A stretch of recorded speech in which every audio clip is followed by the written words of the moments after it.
Swamp Thing number 5, written by Scott Snyder, art by Yannick Paquette. We left off last issue with Abby and Alec making their way, trying to track down the younger brother of Abby, who I'm blanking on the name of, and not realizing they were heading into the home of the largest meat processing plant, after explicitly saying we're avoiding all places where there is death.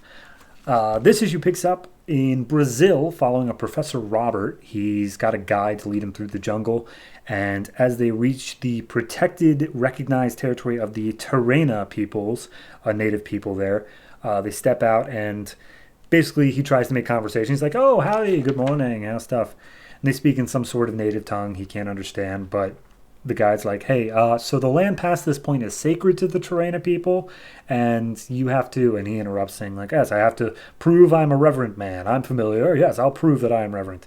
So he starts unbuttoning his shirt, and he pulls it open, and he's like, "What do you think? I brought it all the way from America." And it's just this pus and welt filled, and it's covered in flies, and then the flies all spray out and start doing the head twisting thing that has been going on in Swamp Thing, as he then makes his way deeper into the forest past these men. We'll get back to that. So then we cut to 10 miles west of Iberia, Texas. They're robbing a convenience store, just picking up some calzones and some food for the trip. And they're just talking. Most of this issue is just them talking. And Alex says, like, "Look, I've been feeling the green getting weaker," and Abby's like, "I feel the rot getting stronger," and this is kind of a thing. As Alec hands Abby a can of peaches, saying like, "I remember you saying these were your favorite," and Abby's like, "Oh, I told him. I didn't tell you." And Alec is like, "Hey, this is a place between. There's nothing wrong with that." So they walk out. They're happy, and they're like, "What's wrong if you can't enjoy your favorite snack on your way to the Deadlands? Oh, there's all these slaughterhouse creatures here, and your brother up there. Well, looks like we've already lost." So they get into a fight scene.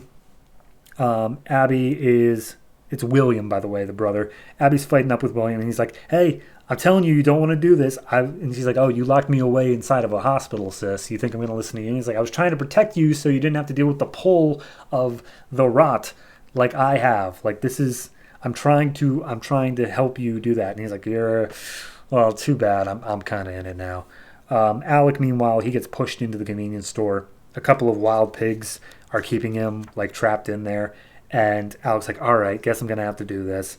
All right, here we go." And he taps into the green. He has like a seed that he pictures growing, and it turns into this giant wild vine that just decapitates the revived pigs, the zombified pigs, and he just has full control over these plants, and he sends them out, and it just starts impaling and decapitating all of William's deceased creatures, tearing them apart.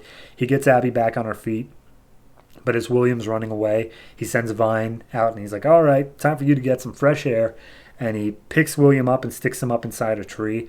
William's, of course, freaking out because he's allergic to chlorophyll. At least that's the belief. And he's like, "Oh, no, I'll die up here." And he's like, "You're going to be fine." So they take a second to recover. Abby's like, "Oh, I just got a little scratch. It's nothing."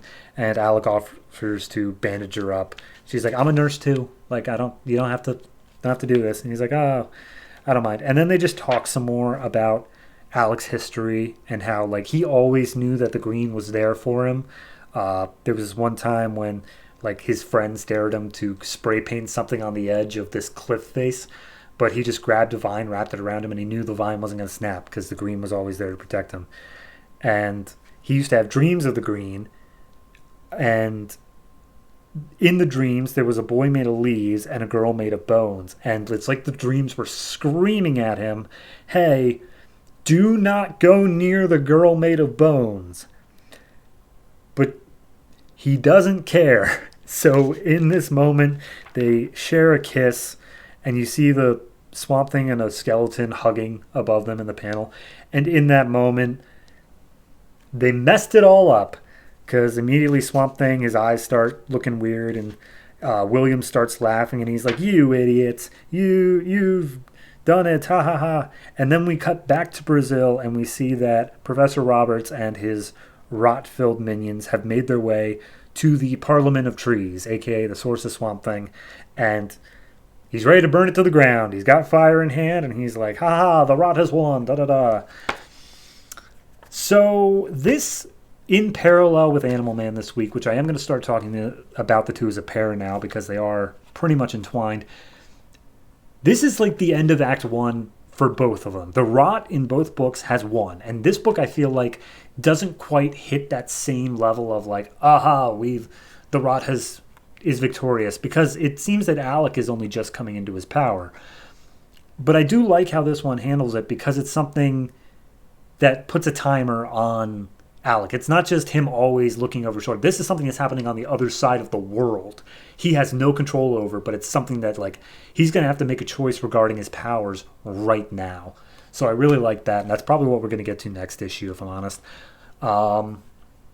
Overall, I think this arc has been very enjoyable. I'm very much liking, because it's got this strange sort of romance subplot going on where, despite the fact that things are going so awfully, there's still these two people who are inexplicably drawn together. And I really like that in this story. So overall, I'm going to give this one a 7.5. I think it's very well done.